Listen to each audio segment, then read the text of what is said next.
Hello, everyone. Sorry that I'm running a little late here. A lot of activity in the White House today. Before I take your questions, I just wanted to note that in an important bipartisan step towards implementing the President's plan to reduce gun violence in this country, the Senate Judiciary Committee just voted to send to the full Senate legislation to address the very serious problem of gun trafficking.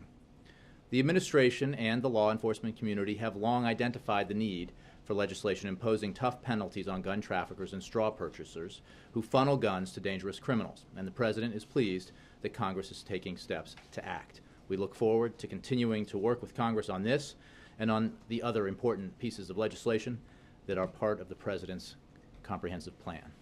With that, I will take your questions. Thanks, Jay. Can you respond to North Korea's threat of a nuclear strike on the United States? First of all, I think it's important to note, as you probably saw at the United Nations earlier today, the Security Council unanimously adopted Resolution 2094, condemning North Korea's highly provocative February 12 nuclear test and imposing strong sanctions under Chapter 7 of the United Nations Charter. The strength, breadth, and severity of these sanctions show that the P5 and the rest of the Security Council take seriously the North Korean threat. North Korea will now face new barriers to developing its banned nuclear and ballistic missile programs. Resolution 2094 increases North Korea's isolation and demonstrates to North Korea's leaders the increasing costs they pay for defying the international community. The international community stands united in its commitment to the denuclearization of the Korean Peninsula and in its demand that North Korea comply with its international obligations.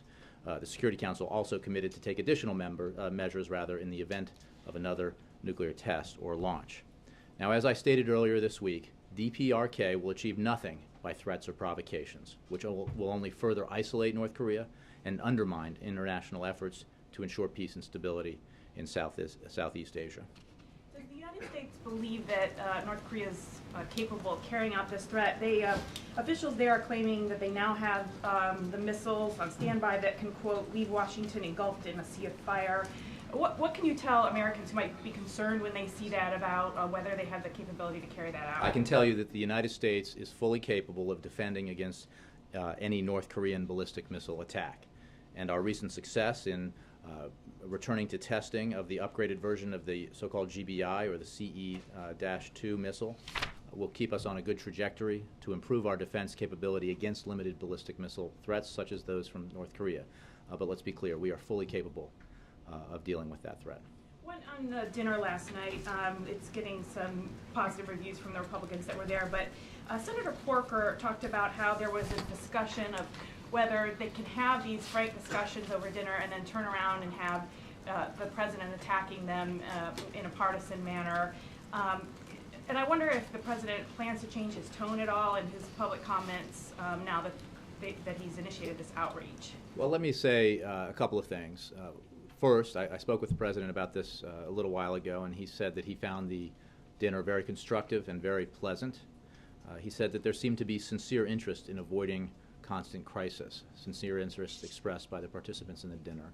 Beyond that, we're not going to get into details about these conversations, in part because we're trying to help foster an environment where these conversations are productive and they help the cause of finding common ground for bipartisan solutions to the challenges we face, whether they're the challenge of reducing our deficit in a way that allows our economy to grow from the middle out, for the middle class to expand and become more secure, or whether it's bipartisan efforts to pass comprehensive immigration reform or to pass measures like the one that passed out of committee today, dealing with the problem of gun violence in America. So the president, again, was very pleased with the dinner. He thought that it was constructive and pleasant, as I said. As you know, he's having lunch today with Chairman Paul Ryan and Ranking Member Chris Van Hollen. They're having lunch as we speak. And he's going to continue to speak to lawmakers of both parties about what he said in the inaugural address, which is we don't have to agree on everything. We don't have to resolve all of our differences in order to move forward on finding solutions to the challenges that we face. and recognizing that there is a bipartisan consensus in the country on so many of these issues. And there is, in fact, a bipartisan consensus, at least of opinion, even in Washington, about how to move forward on many of these issues. And he's encouraged by some of the progress that we've seen on gun violence, on immigration reform, on Capitol Hill, and he hopes to build on that moving forward. But will we see a change in his tone publicly? Well, I think that the president has made clear since the election, since the inaugural, that he's interested in working cooperatively and together with members of both parties to achieve these goals. I mean, when you reducing our deficit, and we go back to the State of the Union, the first major section of the State of the Union address was dedicated to deficit reduction. Okay, so that's hardly a partisan, Democratic partisan issue.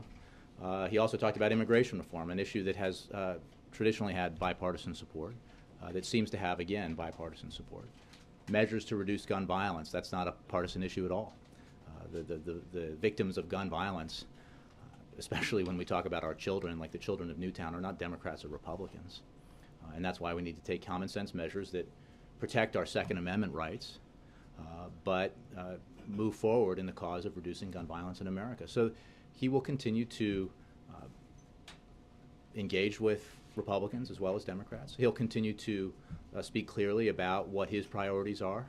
He will make clear that, for example, we're disappointed that the choice was made by Republicans to allow the so-called sequester to take effect with all of the negative consequences that result.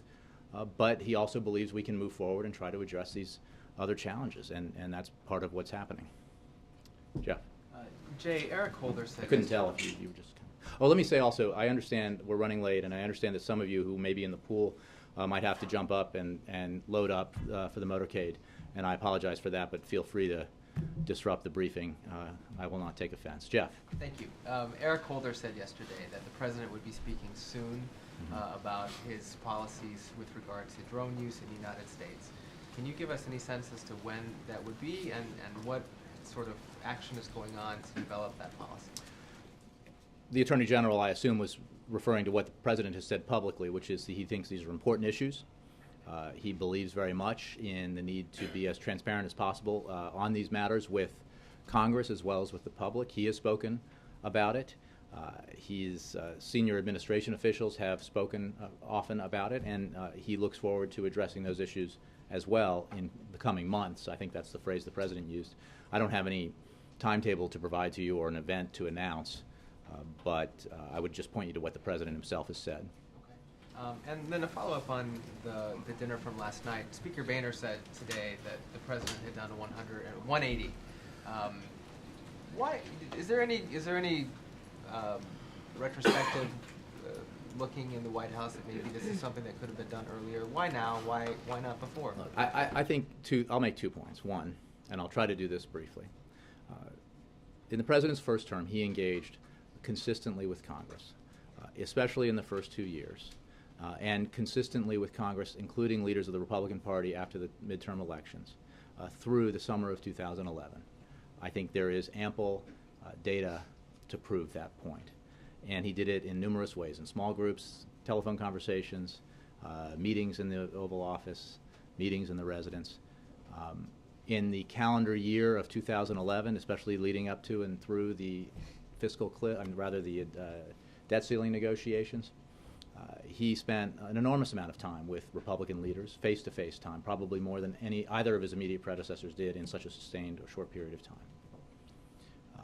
It is a fact that after the grand bargain talks ended the way they did, that a different approach was taken, and I think if you look at the recent comments, or recent published comments by Eric Cantor, where he said he talked the Speaker out of going along with the grand bargain and convinced him that they should take these issues to the electorate in the 2012 campaign. That explains some of the dynamic that existed after those grand bargain negotiations resulted in, not in a grand bargain, but in the Budget Control Act and the sequester. The President also acknowledged in the campaign year last year that some of these issues that divide us, especially on matters of the budget and fiscal challenges, would continue to be debated during the campaign, and the American people would give their views on that debate in the election, and I think they did. And I think the American people have made it clear, both in the election and in the aftermath, that they want Washington to pursue common sense, balanced solutions to these challenges. And that's certainly the president's position. After the election, when we faced new deadlines regarding our fiscal challenges, the fiscal cliff, what did the president do? He negotiated with and engaged with Republican leaders, and he put forward proposals that represented, by any measure, serious compromise, meeting the Republicans halfway, reducing his target for revenue, putting on the table and leaving on the table proposals for entitlement reforms that are, without question, difficult choices for Democrats to make. And as I said, he continues to make clear that that proposal remains on the table. And now we have a period where, because of the choice to let the sequester take effect, we are not now in a countdown clock situation. The cable nets don't have, the clock, and there is an opportunity here to do what some members of Congress and leaders have said they would like to do, and we agree, and that is return to some sense of normalcy here, regular order, engage in a budget process and negotiation and debate that hopefully produces a bipartisan compromise. And that is what informed the president's interest in having the dinner that he had last night and the conversations they had on those issues. And it more broadly informs the approach he's taking when he's speaking with lawmakers of both parties moving forward on all the issues that are important, because it's not just sequester and deficit reduction. It's the whole panoply of issues that are confronting the country and that the president believes should be priorities. Even if it's not a 180, Jay, isn't this strategy of going out for dinner and having the lunches that he's having now, doesn't that reflect at least a somewhat of a change in tack? Well, I would say that he is certainly engaging with lawmakers, with Republicans, and as well as Democrats, and that is differently in or more in different manners, in part because of changed circumstances. As I said, I mean, if you look at what the cycles we've been through of these manufactured crises and these deadlines that have been set arbitrarily, or not because of regular order, but newly imposed deadlines, fiscal cliffs, debt ceiling, drop dead dates, and sequester deadlines, that they have forced a situation that required direct, highly charged negotiations with the leaders to try to reach a resolution before the deadline was hit. And that was true in the fiscal cliff, true in the debt ceiling negotiations in 2011, true in the sequester. And again, because of the circumstances that exist now, where we don't have to produce a deal by Friday, but we are now engaged in a process that will allow the Congress, both houses, to move forward with budget proposals.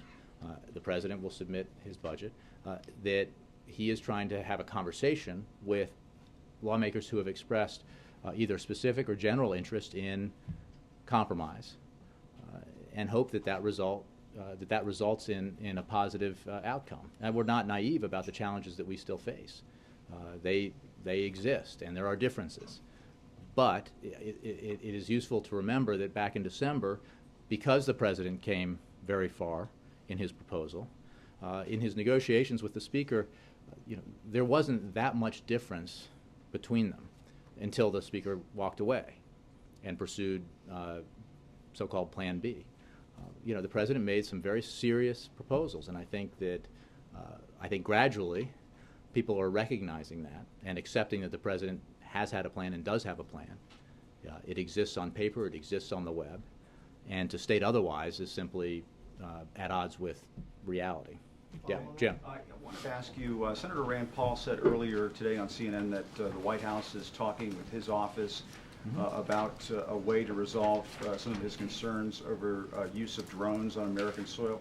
Are those conversations taking place? And does the president have an opinion on whether or not he has the constitutional authority to use drones against American citizens on U.S. soil, and under which circumstances? Well, I would say that, of course, the White House is in touch with Senator Paul's staff, and that's true, what Senator Paul said. But let's back up a little bit. First of all, this debate has nothing to do with the qualifications of John Brennan. Senator Paul himself said as much yesterday, and as you know, Mr. Brennan was voted out of the Intelligence Committee by a wide bipartisan margin, and he should be promptly confirmed. The country needs a CIA director, and there is wide agreement that John Brennan is eminently qualified to lead the CIA. As I said, he should be confirmed immediately.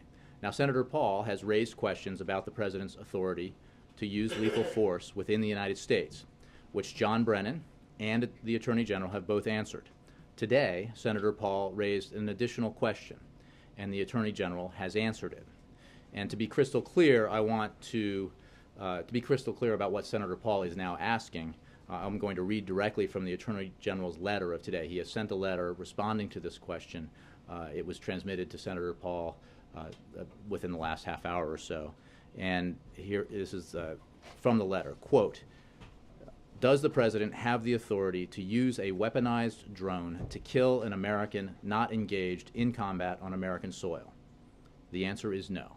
The answer to that question is no. And that is signed. That is a letter that is signed by the Attorney General and was submitted to Senator Paul in his office. Now, as to the circumstances, as to when those drones could be used, would that be a 9/11 or Pearl Harbor style attack? I think it's important to step back and say the issue of technology has nothing to do with the legal matters that we're discussing. The President has not and would not use drone strikes against American citizens on American soil. On the broader question, the legal authorities that exist to use lethal force are bound by and constrained by the law and the Constitution. The issue here isn't the technology. The method does not change the law. The President swore an oath to uphold the Constitution, and he is bound by the law. Whether the lethal force in question is a drone strike or a gunshot, the law and the Constitution apply in the same way. And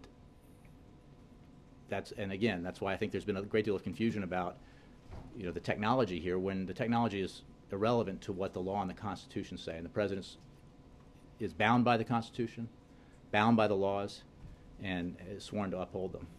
And so, when you say he would never, you're saying that there are no circumstances, because I thought there were circumstances outlined by the Attorney General when he talked about a 9/11 or Pearl Harbor style attack. You can make sort of wild hypotheticals, but they don't change the law. It is certainly the case that the President, as part of his oath to the Constitution, to uphold the Constitution, is sworn to protect the United States. And in an event like an attack like Pearl Harbor or an attack like 9/11, obviously the President has the constitutional authority to take action to prevent those kinds of attacks. But that has nothing to do with the technology used to prevent those attacks. There is no distinction in the law or the Constitution with regards to, in terms of the authorities invested in the President, or the Congress for that matter, when it comes to the methods used to enforce the law. Did Holder's letter contribute to the confusion on this, the original one to Senator Paul? You would have to ask Senator Paul. I mean, I think that would you think this original language, I suppose this is what Holder said directly, to imagine, it is possible, I suppose, to imagine an extraordinary circumstance in which it would be necessary and appropriate for the President to authorize the military to use lethal force within the territory of the United States. Did that muddy the water? Did that confuse them? But how is, again, it has nothing to do with the methodology here. If there were, if the United States were under attack or there were imminent threat, all the same laws that applied to the President's authority apply now, whether it has to do with drones or other modes that you would use to prevent a terrorist attack or an attack like Pearl Harbor or any other hypothetical that you could imagine. The law is the law and the Constitution is the Constitution. And I think that's what the Attorney General is saying. In response to the question that Senator Paul has asked the Attorney General today, I think the answer I gave you is quite categorical and clear. The question that Senator Paul asked, does the President have the authority to use a weaponized drone to kill an American not engaged in combat on American soil? The answer to that question is no. Can I ask you about numerous reports this morning that Suleiman Abu Ghait has been captured in Jordan? And if you have any information about I've seen some media reports, but I don't have anything on that for you. there's no independent U.S. don't. confirmation on that. I have nothing for you on that. Can you come back to the grand bargain and the talks? So you were saying the president did put a plan on the table in December, true. John Boehner walked away, true. But also true is that the president was not having dinner at the Jefferson Hotel with Bob Corker and Lindsey Graham in December. That you know of. I'm not aware of it, but it was, yeah. So the question I think is, does he have any regret that the week after the election, 2 weeks after the election, when he was saying on election night, I'm going to have lunch with Mitt Romney and I want to bring people together, he eventually had that lunch with Romney, but he was not having dinner with the Lindsey Grahams of the world and reaching out to them. He was just having these one-on-one talks with John Boehner. Is there any regret here that more of this kind of work back right after the election could have borne more fruit? Ed, I would simply say that we were facing a deadline that would have, if not dealt with, would have had significantly negative effects on our economy. Not just the imposition of the sequester, which would have taken effect on January 1st if there weren't a resolution, a temporary resolution, but the automatic raising of tax rates on every American. Middle-class Americans would have been dealt a blow through an automatic tax hike. And in order to avoid that eventuality, in keeping with the stated goals of the Republican leaders as well as the president engaged in negotiations with Republican leaders that ultimately led to the result that we had, which was making the law of the land permanently, tax cuts for every American making less than $400,000, and raising that rate for the wealthiest Americans, millionaires and billionaires, and those making over $450,000, families making over $450,000, back to the levels under the Clinton administration. So, again, That was an we extraordinary can. last-minute McConnell-Biden deal. The result was, but the negotiations. Very end. But Ed, but you conceded at the top of your question that we were engaged in negotiations with the leadership that we hoped, and the president sincerely hoped, and backed up his sincere hope with concrete compromise proposals, would result in a big deal that resolved not just the sequester, but met and exceeded the goal of deficit reduction of more than $4 trillion over 10 years. Again and again, this president has moved towards Republicans in trying to find common ground in these negotiations. And I think, as you have seen him say, and as is evidenced by the meetings he's been having, he remains interested in that. And he believes that when he hears top Republicans say that they're interested in finding that common ground, that they believe it's possible to marry entitlement reforms that produce savings with tax reforms that produce savings and achieve that deficit reduction. He wants to have that conversation, and that's what he's doing. Okay, last question on Brennan. You dealt with the specific legal question. I guess two-part on Brennan. Is it now the White House's hope that with the filibuster over, this letter from Holder, that now the Brennan nomination will be voted upon on the Senate floor and will pass? And what do you say to Republicans who have been asking for even more documents, have been saying that they want more documents about Osama bin Laden raid, that there were documents at his compound that have not been released? I assume some of those are still classified, perhaps. Ed, I think that you saw the Committee of Jurisdiction vote on John Brennan's nomination in substantial bipartisan fashion. We believe that we know that John Brennan has a substantial majority of support within the Senate, and we believe that the Senate ought to vote to confirm him because all of the questions that you raised either go to policy debates or historical debates or political debates. They have nothing to do with the qualifications of the nominee, and we need to separate the nomination process from those debates. Is John Brennan qualified to be director of the CIA? Unequivocally, the answer is yes. And that question, we believe, can and will be answered in the affirmative by the full Senate. Jay, can you set some expectations for us, all these meetings with Republicans? What are the chances of actually coming to a big agreement with Republicans? Well, give me some I thank you for the question, because I think it's important to note, as I tried to earlier, that we are not unrealistic in our expectations. We are not naive about the fact that there are real disagreements between the two parties on these issues, and disagreements that exist even between Democrats and Republicans who might, qualify for membership in the caucus of common sense, if you will. And I think these are real, sincere points of debate and discussion and negotiation, and we hope compromise. But what we do know is that the president has made clear in real terms, with a real offer, that he is prepared to take steps to reform our entitlements that in a way that produces savings and reduces the burden that our health care entitlements place on our deficits and debt, coupled with taking steps to reform our tax code that steps that close loopholes and cap deductions, and that by doing so produce proceeds that also, coupled with the savings from entitlement reform, can go towards deficit reduction. A very conservative objective. Again, if the Speaker of the House had, on the tax reform side, the Speaker of the House had a proposition late last year in those negotiations that we were talking about that he could produce $1 trillion over 10 years in deficit reduction from tax reform, capping deductions and closing loopholes. The President's proposal to, or offer to the Speaker, actually asks for substantially less than that.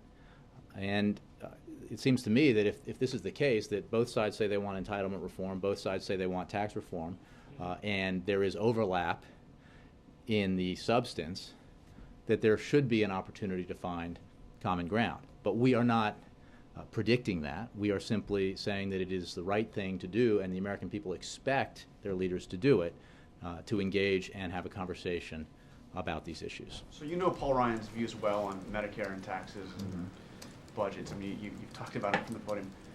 Is Paul Ryan the kind of person the president thinks he can get a deal with? Well, I had a nice conversation with Chairman Ryan just before coming out, and before he headed into lunch with the president. And as you know, the president believes that Chairman Ryan is a thought leader in the party, the Republican Party, on these matters. He, I know, was looking forward to the lunch that he was going to have with Chairman Ryan and Congressman Van Hollen. And there's no question that there are going to be disagreements, that the ideal proposal that Chairman Ryan or others might have about how to move forward is not going to be, is not going to, converge with the president's proposal. But there are also likely to be areas of agreement, and we'll see where these conversations lead.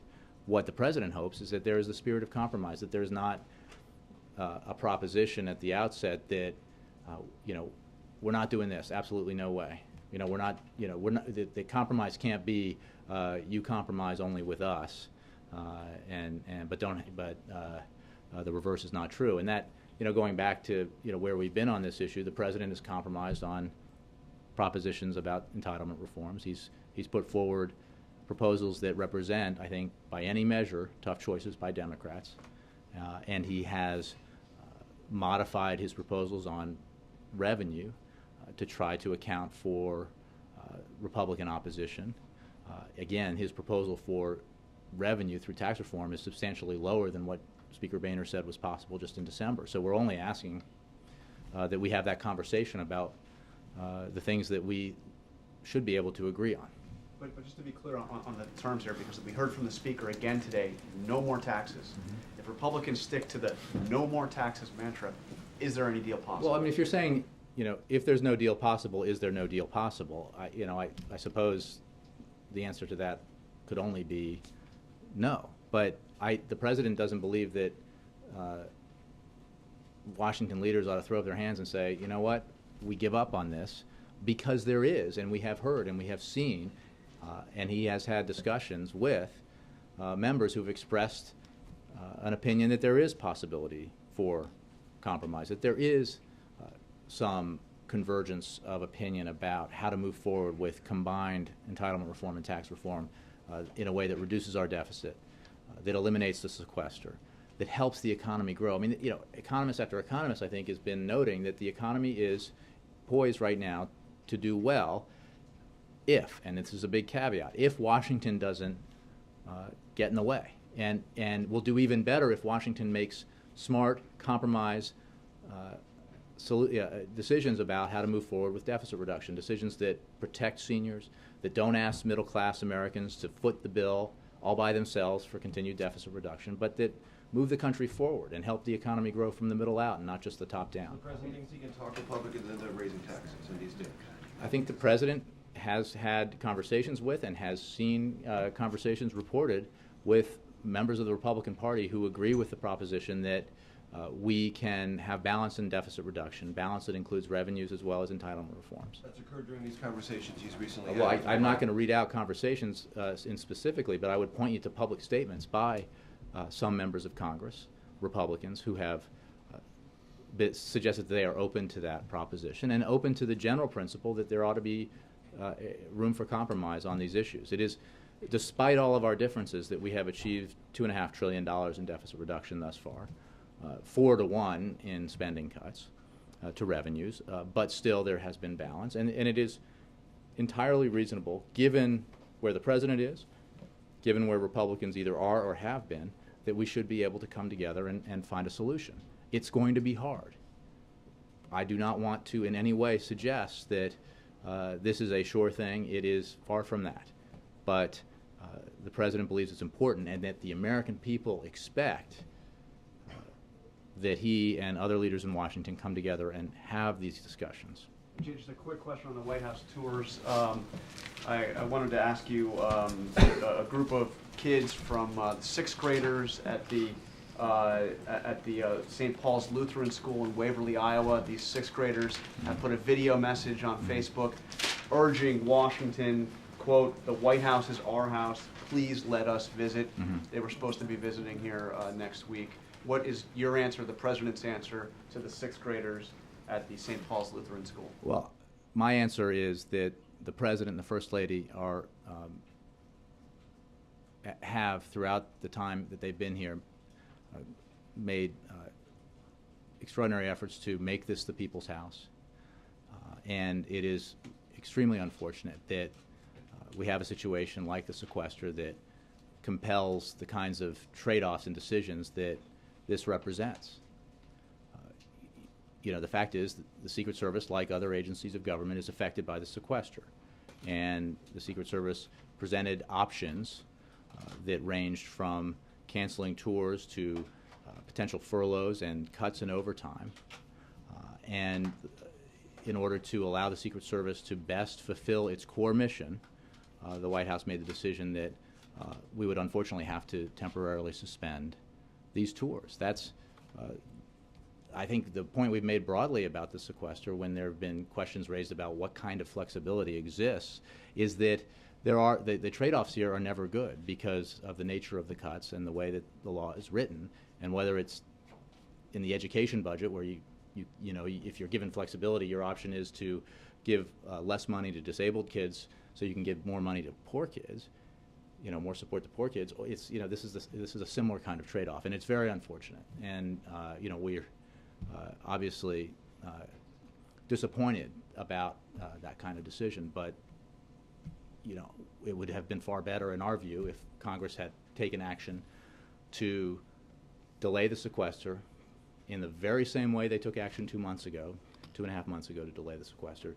to avoid just this kind of outcome. But absent of that, they shouldn't count on coming to the White House. Well, again, you know, the suspension is temporary. Hopefully, we can move forward and resolve these issues. And Temporary pending a resolution of the sequestration. well, exactly. I mean, Not reevaluated. no, and I think that again, we're going to do that. The issue here is a choice between potential furloughs, and that's not just an issue that goes to Secret Service mission, but also the individuals affected. We're talking about pay cuts and overtime cuts, or a choice to suspend tours. And I'm not suggesting it's a happy choice, but it is one that we had to make. Yes, Jack.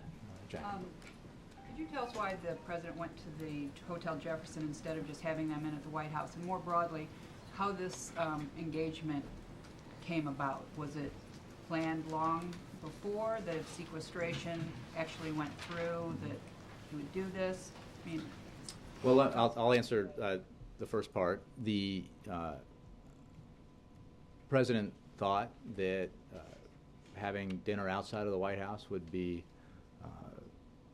you know, help create a positive environment neutral ground, if you will. And I will only go into details on the second part in terms of how it came about, because I think Senator Graham has spoken publicly about this, and I can confirm that in a conversation he had with Senator Graham, the President suggested that Senator Graham put together a group of his colleagues to have dinner with the President at an outside location, and Senator Graham very graciously did that. So more broadly, in terms of the engagement itself, the engagement did predate, and the kind of engagement that we've been talking about here did predate the imposition of the sequester. As you know, there have been, the President has been reaching out, having phone conversations and other kinds of encounters with lawmakers of both parties, and we don't read all of them out, and we won't read most of them out because, as the President said to me earlier with regards to the dinner, part of the effort here is to foster an environment where these conversations can be held in a way that allows for a free exchange of ideas, and there is a resistance to the temptation in Washington to turn these things into political talking points, but allow them instead to be more organic and focused on the substance, and not just on fiscal issues, as I said, but immigration reform, gun violence, energy independence, education, the whole range of issues that are the President's priorities, and they also happen to be the American people's priorities. Do you think that, most of these calls and the plans for the President's visit to the caucuses next week on Capitol Hill, the dinner, all came about since sequestration took effect. But you're saying this was actually underway to an extent we don't know. I'm saying that the President, I'm not trying to overstate, but I'm saying that the President, and I think that it has been noted in part that the President had been having some conversations with some Republican lawmakers prior to sequestration, and that represents, it's also true that he was having some conversations with some Republican lawmakers last year and the year before. This is a fact that we don't always read out, and I think it goes to the point that not every example of presidential engagement with Congress fits the mold of the President meeting with the Speaker and the Minority Leader in the Roosevelt Room or the Oval Office. But I do acknowledge that because of changed circumstances with the imposition of the sequester, there is a increased focus on engagement because of the opportunity the circumstances provide. He's trying to make something good out of a bad situation. We don't have a looming deadline. Republican leaders have made clear they're not revisiting, at least not anytime soon, the idea of postponing the sequester in a balanced way. So the sequester is here. The budget process, regular order, is moving forward, and there is an opportunity on that issue to use that process, hopefully towards a positive end, as well as have conversations about things that continue to move forward, even as there's a focus on sequester and budget issues. Immigration reform, positive progress, bipartisan progress on immigration reform. Measures to reduce gun violence, positive bipartisan progress on those issues, and a number of others. The President today, as you know, is signing, probably momentarily, the reauthorization of the Violence Against Women Act. That's very important, and it represents positive progress for the country, and we're going to continue to press on all these fronts to try to move things forward. Peter, then April. Jay, after having the dinner with an all Republican guest list last night, why did the President decide to go the bipartisan route with Van Hollen and Ryan and have it here today, not a new Again, there are different ways you can have conversations. The President is meeting with and talking with lawmakers from both parties. Given the focus of expertise and responsibility that the committee in question has here, it seemed like a good idea to have both of these members today for lunch. But next week he's going to go talk to everybody in both the Republican conferences and in the Democratic caucuses. And what will the message be then? I think the message will be broad. It won't be focused on fiscal issues. It will also deal with moving forward on immigration reform, moving forward on gun violence, moving forward on increasing our energy independence, and moving forward on investments in education and research and innovation that allow us to be competitive and grow in the 21st century. April. Following up on Jonathan and Jackie's question that Donovan asked about a week and a half ago. How is the I White can't remember, a week and a half ago. Well, you were supposed to get back to us. Okay, what was the question? How is the White House impacted beyond the Secret Service as it relates to sequester? What other offices are impacted? How is staff impacted? Have they been told they will be furloughed? Will they lose pay? Will there be cuts here? What? Can you tell me? The answer is that the White House office, but the executive office of the president and the White House office within that are all affected in similar ways as the rest of the executive branch and the government. And notifications have, there's various notifications about potential furloughs and the like. I don't have details for you, because like with a lot of these agencies, this is a gradual process as notifications are made. But we can get more information for you on that. I mean, the reason why, if decisions haven't been made yet or notifications haven't resulted yet in furloughs, I'm not going to say that this person is going to, have to be furloughed today if that hasn't happened yet and we don't know when that will happen specifically. Last night's meeting at Jefferson had nothing to do with the fact that staff might have been limited, cut back. Or No. The decision to have dinner off campus, if you will, was made by the president or suggested by the president because he thought it would help foster a positive atmosphere. And the traditional Easter egg roll is just a couple of days away, a couple of weeks away. Mm-hmm. Tradition, 135 years. You're talking about Secret Service staffing. That is a major event that the Secret Service has to staff. Mm-hmm. When will there be a decision made if the Easter egg roll will go through, or is it determined that it will totally go through? I would refer you both to the East Wing and the Secret Service, but it's my understanding that as of now, the decision has made that the Easter egg roll will go forward. As of now, so As there a- is a question Well, that it could be in again, limbo that is or my adjourned? understanding, but I would refer you to the service and to the East Wing on whether or not there are possibilities or contingencies. But my understanding is it's going forward. I'm sorry? Why is it going forward when the tours are canceled? Again, we can take this question. I think there are obviously a lot of people. This is in line with the tours being cut. But I mean, your question is like there are choices you make all the time. This is about trade-offs because when you have the kind of severe cuts that the sequester represents, you have to reduce your budget accordingly, and then you have to make choices about what you do and what you don't. And I would refer you to the offices in question. Kathleen. Just to be a little more specific about what you'd like to see, is the president trying to encourage another gang, like a gang of 12 or whatever, on deficit reduction? He simply wants to hear from and speak with members of Congress who are open to the idea of compromise on a range of issues, both fiscal and others. What form progress takes, will be determined by the members, and this is not limited to rank and file members. It includes chairmen, and it includes leaders, as appropriate and as interest is expressed in moving forward in a spirit of compromise.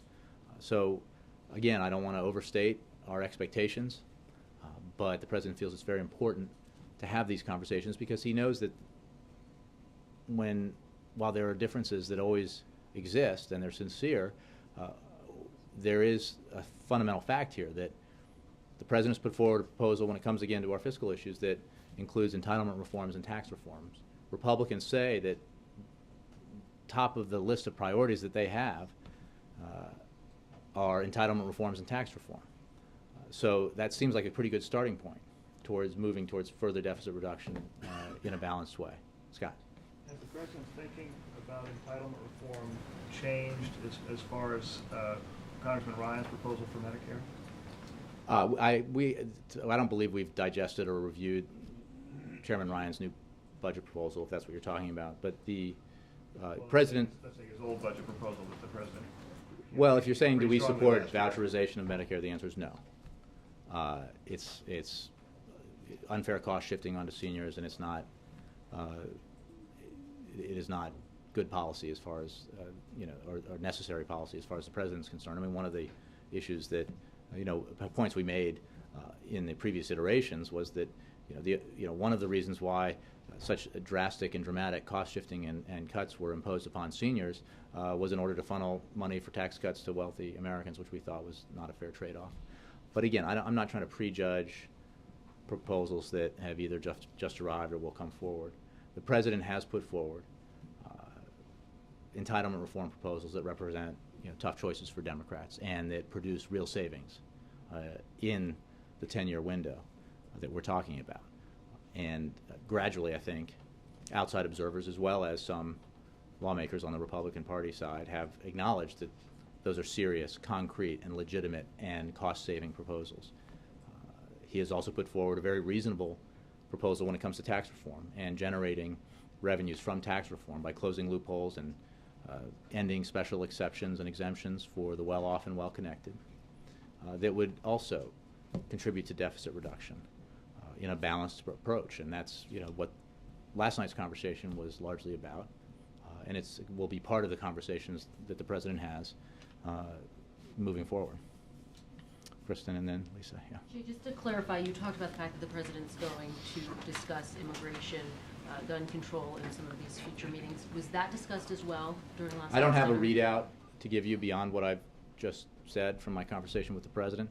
For the reasons I just said, it is fair to say that the focus of the discussion last night was mostly on fiscal and budgetary issues. But not only. Well, again, I'm not going to read out specifics, and I can't account for everything that was said. I would just give that broad description. Past discussions with leadership, Minority Leader McConnell and House Speaker John Boehner haven't been as successful as all parties would have liked. But doesn't the President need them ultimately to be brought back into the fold to turn these conversations into actual legislative action? How does he do that, and when does he bring them back into the fold? Well, I think rather than focus on it's kind of a negative approach to what we're hoping to achieve here, which is to build some positive discussion about areas of common ground. There is no question that we have and will continue to work with the leadership of both parties in both houses to move legislation forward on all of these issues. So those conversations must and will continue. But I think it's important also to note that part of what the President is doing here reflects the advice of leadership, which is to engage in a process that returns the dynamic in Washington back to something more like normal, back to what's called often regular order, where these debates and decisions and compromises are made within the context of the budget process, rather than outside the context through these deadlines that are often manufactured and created and cause a kind of crisis environment. So we're hoping to take advantage of that and see where this leads. Again, we're not trying to set expectations very high here. We're just saying that this is an important process. There is common ground that we believe can be found. And the President enjoyed his dinner last night and will continue to have these conversations. Jay, can you also comment on the reports that David O'Connor is the President's top pick to be the director of... Kristen, as you know, I don't comment on speculation about personnel announcements. I prefer to let the President make decisions about personnel and announce them himself. Is an announcement forthcoming? I have no information to provide on that. Yes? There's been a number of positive economic indicators recently. Home prices are up, jobless claims are down, the market's at record highs. Does the generally improving economy make it harder to strike a deal by removing some of the urgency? I would say no. I would say that the data that you referred to, I think, demonstrates that the economy has a great deal of potential, that we believe, as outside economists do, that there's an opportunity here for positive growth and positive job creation and stepped up growth and stepped up job creation. The big caveat here is whether or not Washington will continue to engage in a process that unnecessarily inflicts wounds on the economy. And we have to get beyond the dynamic where we're governing from crisis to crisis and where these crises are manufactured and highly politicized, and move towards a process where we can come together and focus on the substance of the issues and debates, make rational and reasonable decisions about how to move forward and compromise, and thereby contribute to the positive growth we're seeing and the positive data that we're seeing in the economy. If we do that, the President believes, and his economic team believes, that the economy will continue to heal and continue to strengthen and continue to create jobs for middle-class Americans, which is, well, after all, the objective, the primary objective. Thanks, Jane. Okay. Thank you all very much. Appreciate it.